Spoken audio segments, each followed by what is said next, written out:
พร้อมกินแล้วค่ะมาค่ะมากินด้วยกันนะคะข้าวมันไก่นะคะอันนี้น้ำซุปนะคะร้อนไลฟ์สไตล์ไทยรังสวัสดีค่ะกลับมาเจอกับเป้อีกแล้วนะคะวันนี้นะคะเป้อยากกินข้าวมันไก่แล้วทีนี้ก็เสนอเมนูว่าวันนี้จะทำข้าวมันไก่ให้แฟนกินนะคะแล้วก็เป็นครั้งที่2ที่เป้ทำแล้วนะคะก็เป็นกำลังใจให้เป้ด้วยนะคะเพราะว่าครั้งแรกเป้ทำไม่เป็นโลไม่เป็นพายเลยค่ะตอนนี้มาทำคลิปนี้เป้ก็ไม่ได้ไปดูไม่ได้ไปดูคลิปวิดีโอของเพื่อนๆช่องอื่นเลยนะคะหรือว่าคนที่เขามีวิวเยอะๆแล้วนะคะตอนนี้เป้คิดขึ้นมาเองนะคะเดี๋ยวเราไปเริ่มทำกันเลยดีกว่าค่ะไม่รู้ว่าไม่รู้ว่าจะไปซ้ำกับช่องไหนบ้างหรือเปล่านะคะแต่เป้เริ่มทำเป้ทำคลิปนี้เป้ทำเองนะคะคิดขึ้นมาเองเมื่อไม่กี่ชั่วโมงนี่เองค่ะก็เป็นกำลังใจให้เป้ด้วยนะคะเราไปเริ่มทำกันเลยค่ะส่วนวัตถุดิบก็ไปดูตอนที่เป้ทำกันเลยนะคะว่าใส่อะไรไปบ้างเนาะไปเริ่มทำกันเลยจ้าก่อนที่เป้จะทำน้ำซุปนะคะเป้ก็จะเอาไก่มาลวนก่อนนะคะมาลวนไฟเบาๆนะคะวันนี้ข้าวมันไก่ของเป้จะเป็นขาล้วนๆนะคะ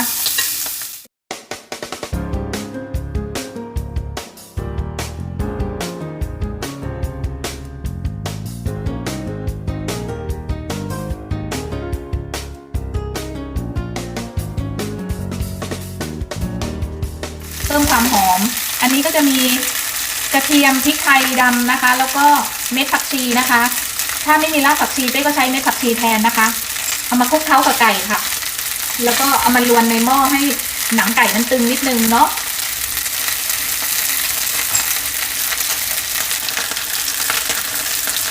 พอไก่หนังเขาตึงแล้วนะคะเขามีความตึงนิดๆแล้วนะคะเป้ก็จะใส่น้ำไปเลยค่ะ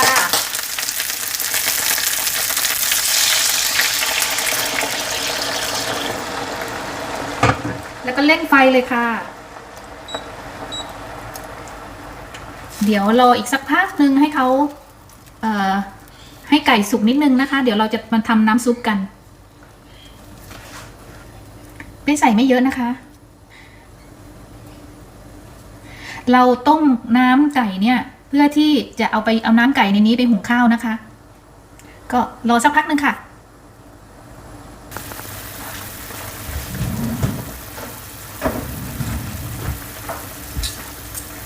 เราได้น้ำหุงข้าวแล้วนะคะทีนี้เป้ก็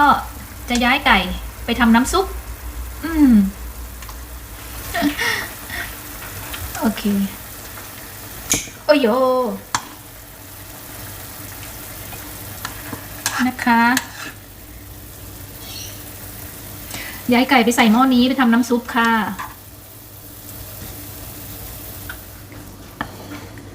ค่ะ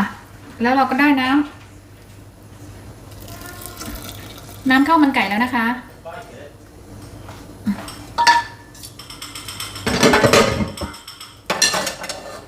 โอเคเดี๋ยวเป้จะเติมน้ำไปอีกนิดนึงน้ำให้พอดีกับข้าวนะคะเพราะว่าข้าวที่ซื้อมามันจะนิ่มอยู่แล้ว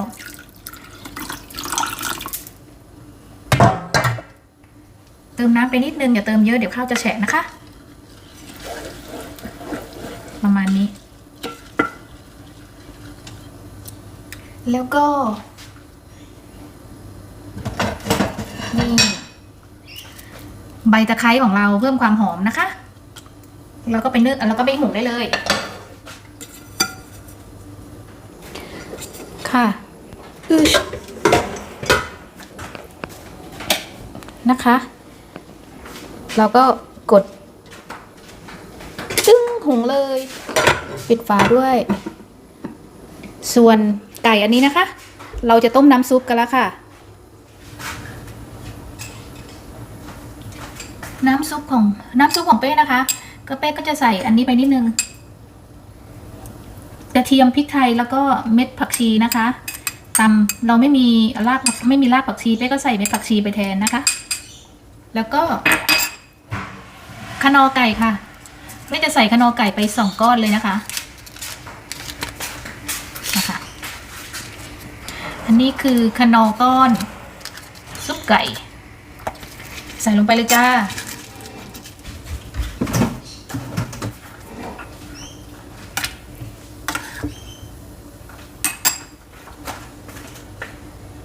แล้วเป้จะตามด้วยหัวไชเท้านะคะ หัวไชเท้าหั่นนะคะ หั่นพอดีคำค่ะจะใส่เกลือป่นอีกนิดนึงใส่ไปนิดนึงก่อนนะคะเดี๋ยวน้ำมันเค็มเนาะ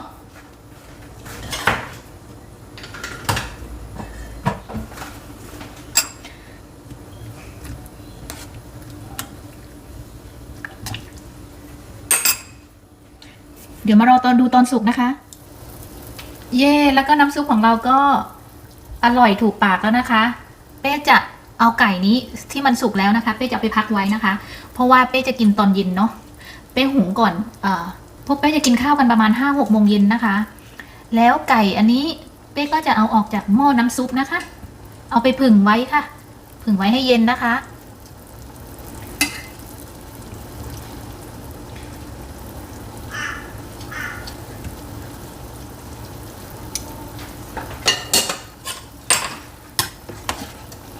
แล้วน้ำซุปเราก็น่ากินที่สุดแล้วค่ะ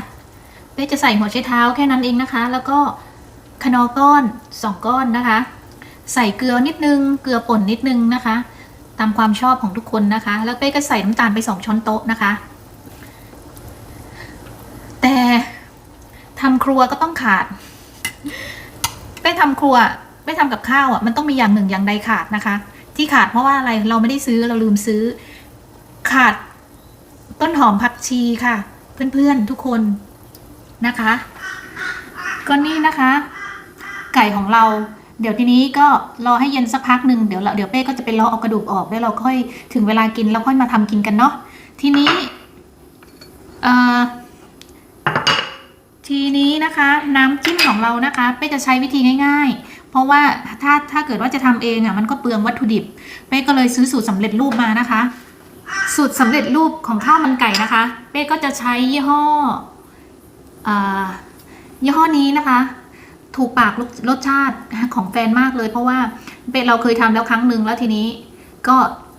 กินยังไม่หมดค่ะยังเหลืออยู่นะคะเป้ทำรอบนี้รอบที่2ก็จะใช้ขวดเดิมนี่แหละค่ะส่วนอันนี้จะเป็นขิงนะคะขิงสับหรือว่าขิงขูดให้ละเอียดนิดนึงนะคะเป้ก็จะเอาขิงนี้ใส่นิดนึงค่ะเพิ่มความเผ็ดร้อนนะคะแล้วก็เปิดไงเปิดยากกันเลยเขย่านิดนึงนะคะแล้วก็เป้จะใส่ไปเลยนะคะให้เขามีรสขิงนิดนึงนะคะก็คนเข้ากันเดี๋ยวไปชิมแป๊บนึงได้รสชาติข้าวมันไก่นะคะ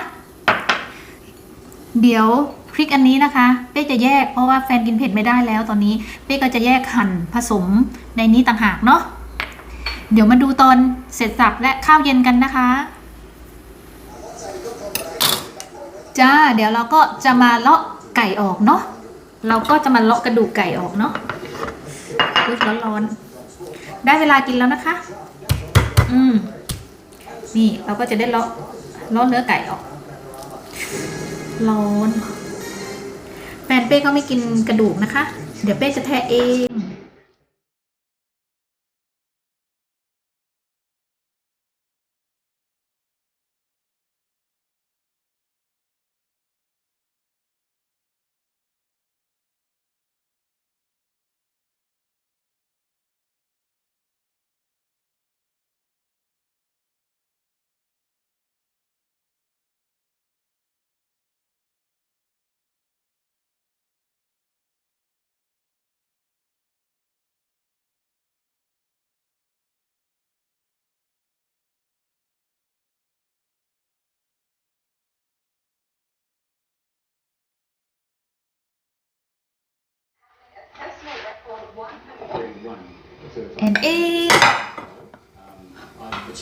นี่นะคะ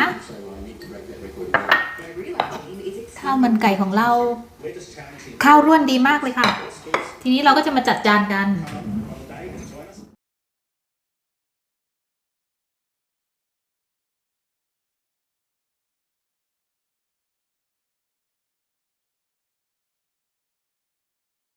นี่จ้าน้ำจิ้มข้าวมันไก่ของเราแล้วก็พริกนะคะ เดี๋ยวไปจัดให้แฟนเลย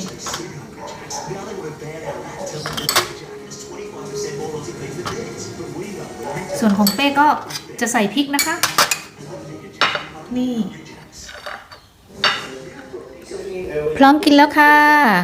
มาค่ะมากินด้วยกันนะคะ ข้าวมันไก่นะคะ อันนี้น้ำซุปนะคะ น้ำซุปร้อนๆขาดอย่างเดียวไม่มีต้นหอมผักชีนะคะ อันนี้น้ำจิ้มของคุณพี่นะคะ คุณพี่ส่วนน้ำจิ้มคุณน้องจ้าน้ำจิ้มคุณน้องมีแต่พริกล้วนๆกินกันเลยจ้าคลิปวิดีโอนี้ก็ฝากไว้เท่านี้นะคะหวังทุกคนคงจะชอบคลิปวิดีโอของเป้นะคะฝากกดไลค์ Subscribe ให้ด้วยนะคะสวัสดีจ้า